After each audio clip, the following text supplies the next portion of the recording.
Assalamualaikum warahmatullahi taala wabarakatuh dan selamat sejahtera saya ucapkan kepada semua para pelajar. Selamat datang ke CTU 552 Falsafah dan Isu Semasa. Saya Muhammad Afiq bin Abdul Razak. Saya pensyarah daripada Akademi Contemporary Islamic Study ASIS UiTM Shah Alam. Jadi pada sesi ini kita akan membincangkan tajuk yang bernama epistemologi, ataupun secara ringkasnya kita boleh faham untuk kita mudah ingat, iaitu teori ilmu. Jadi epistemologi ini dia adalah satu cabang di dalam bidang falsafah. Fokus kepada epistemologi ini adalah dia membincangkan kepada apa itu ilmu, apa yang disebut sebagai ilmu, kan, knowledge dalam bahasa Inggeris, ilmu. Kan, kita sering kali menyebut tentang ilmu, menuntut ilmu, tetapi hakikatnya apakah yang dimaksudkan sebenar-benarnya dengan ilmu itu? Okey, dengan kita mempelajari epistemologi ini kita dapat memahami kerangka konsep kepada ilmu, apakah sumber-sumber ilmu dan macam mana kita boleh mengenal pasti sesuatu ilmu tu kita dapat capai. Okey. Alright, sebagai kandungan topik kandungan perbahasan kita pada kali ini, kita bagikan kepada 3. Pertama, kita akan bincang tentang definisi dan konsep epistemologi. Kita akan bincang tentang definisi, apakah yang dimaksudkan dengan epistemologi itu sebagai satu disiplin di dalam perbincangan falsafah. Yang kedua, kita akan lihat sejarah dan latar belakang epistemologi ini. Jadi dalam bahagian yang kedua ni kita akan melihat aliran-aliran pemikiran yang berkembang, yang muncul dalam tamadun barat ataupun dalam pemikiran barat ini, yang memunculkan pelbagai aliran seperti rasionalis, empirisis dan sebagainya. Kerana perbezaan pandangan terhadap epistemologi ini melahirkan pelbagai aliran pemikiran. Nanti kita tengok apa perbezaan dia, apa yang mereka usulkan dalam nak menerangkan tentang hakikat ilmu. Dan yang ketiga adalah kita akan bincang tentang intipati kepada topik hari ini, iaitu konsep ilmu dan teori kebenaran. Teori kebenaran ini maksudnya begini. Teori ini adalah satu usul yang dikemukakan oleh pemikir di dalam nak menjelaskan apa itu kebenaran, the truth, kan? Falsafah ni kalau kita masih ingat lagi pada bab yang pertama, antara tujuannya adalah kita nak mencari kebenaran. Dan kita nak mencari makna, kan, kerana itu adalah fitrah dalam diri seseorang manusia. Kita sentiasa nak mencari benda yang tersirat, yang sehingga kita rasa tenang padanya. Sebab bila kita dah tahu realiti sesuatu perkara tersebut. Sama juga dalam konteks epistemologi ni, ahli falsafah dia nak mencari tentang apa makna, apa kedudukan, apa sumber ilmu tu, supaya dia dapat faham dengan jelas.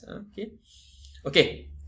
Kita terus pergi kepada pengenalan kepada epistemologi. So, sebelum kita pergi dengan lebih mendalam, sebagai mukadimah lah. Jadi sekali lagi kita ulang bahawa epistemologi ini adalah salah satu subdisiplin, kita panggil lah, ataupun kategori dikategorikan di bawah falsafah teoretikal. Maksudnya falsafah yang bersifat teori, kerana dia melibatkan pemikiran yang detail, yang mendalam.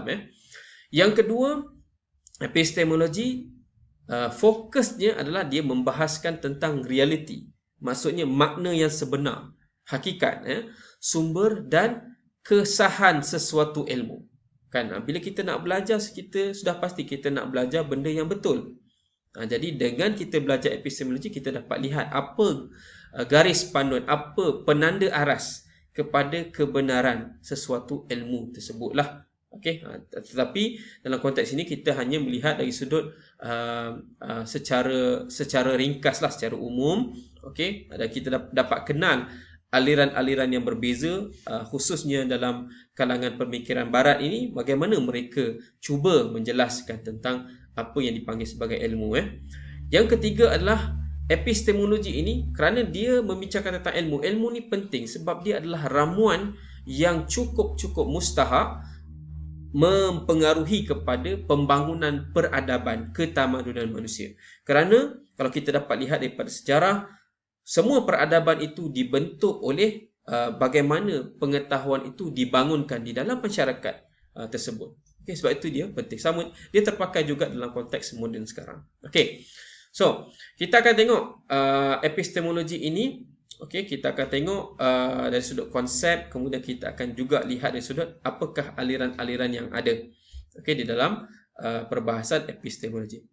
Okay, kita terus pergi kepada definisi epistemologi ini. Okey, mana datangnya istilah ini? Epistemologi ini dalam bahasa Inggeris dikenali sebagai epistemology. Okey, berasal daripada perkataan Yunani ataupun Greek.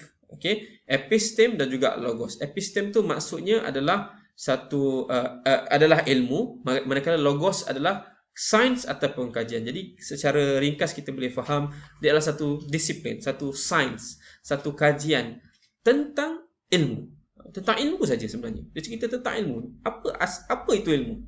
Itu persoalan asas dia. Okey, daripada situ berkembanglah teori tentang ilmu, sifat dan tabiat ilmu, dan dia membolehkan kita mengetahui, mengenal pasti antara ilmu yang benar dan ilmu yang nampak macam benar.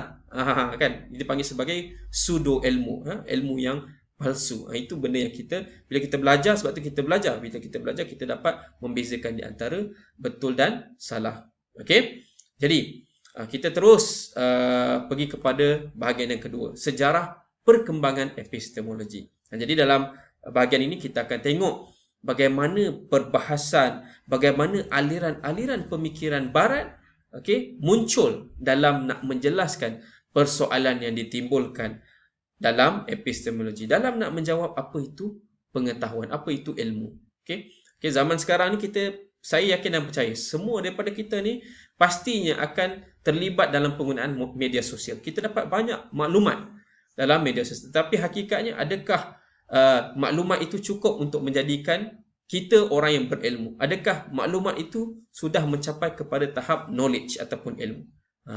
Okey, kita terus pergi kepada aliran-aliran pemikiran barat, ahli falsafah barat yang muncul. Okey. Disebabkan epistemologi ini, perbahasan epistemologi ini. Okey. Kenapa munculnya aliran-aliran ini? Kerana perbezaan dari sudut sumber ilmu. Maknanya persoalannya adalah daripada mana ilmu ini datang sebenarnya? Adakah datangnya daripada akal kita, sebab akal kita membolehkan kita mampu berfikir? Ataupun adakah ilmu ni datang daripada panca indera, iaitu deria yang kita ada, deria melihat, mata melihat, mendengar dan sebagainya, ataupun daripada sumber-sumber yang lain. Okey. Jadi antara aliran yang muncul adalah seperti rasionalisme kita panggil, kan. Biasa kita dengar kan, rasional kan, rationalist. Okey, jadi sumber ilmu, aliran yang mengatakan ilmu ni berpunca daripada akal, kita panggil sebagai aliran rasionalisme. Ada juga yang mengatakan bahawa bukan akal sebagai punca utamanya, tetapi panca indera, kerana kita mencerap. Kan, kita mencerap, kita mengumpulkan maklumat berdasarkan kepada penglihatan kita, pendengaran kita, deria rasa kita, semua organ-organ deria kita ni bertindak balas dengan sekeliling, alam sekeliling, memberikan input kepada kita, lantas menghasilkan sesuatu pengetahuan.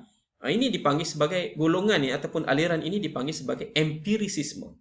Kan, kalau sekarang kita biasa dengar empirical study, kan, kajian empirikal, penemuan yang empirikal, mesti dibuktikan dengan eksperimen. Itu bertitik tolak daripada empirisisme lah, dia punya asal usulnya. Okey. Kemudian kita ada pelbagai lagi yang lain. Cuma fokus kita dalam topik ini lebih kepada rasionalisme, empirisisme dan juga pragmatisme. Okey. Yang lain tu sebagai maklumat tambahan. Okey. Alright. Baik. Kita terus pergi kepada aliran yang utama tu tadi, ya. Aliran utama yang muncul disebabkan perbezaan pandangan di dalam menentukan sumber ilmu pengetahuan, ya. Jadi sedikit cebisan daripada sejarah lah, Kita dapat lihat perkembangan di barat setelah daripada zaman kegelapan, mereka masuk kepada zaman Renaissance, kemudian zaman pencerahan ataupun enlightenment. Jadi berlakunya revolusi sains. Okey. Kesan daripada revolusi sains ini menjadikan falsafah pemikiran barat dia menjurus kepada aliran yang utama, yang dominan, iaitu rasionalisme dan juga empirisisme. Apa itu rasionalisme dan juga empirisisme?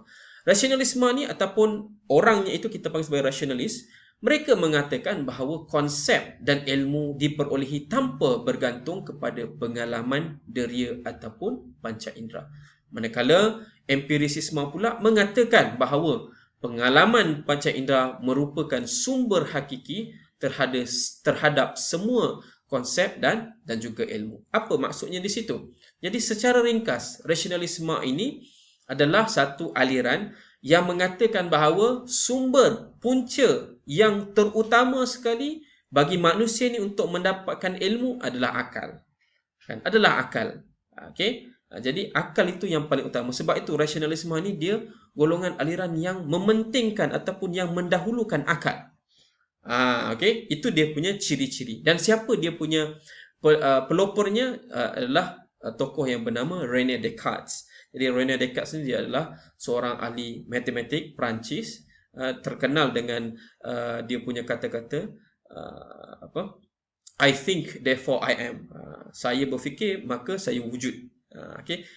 Kerana dia berfikir itulah menjadi bukti hujah kepada dia akan kewujudan diri dia. Sampai ke tahap itu dia punya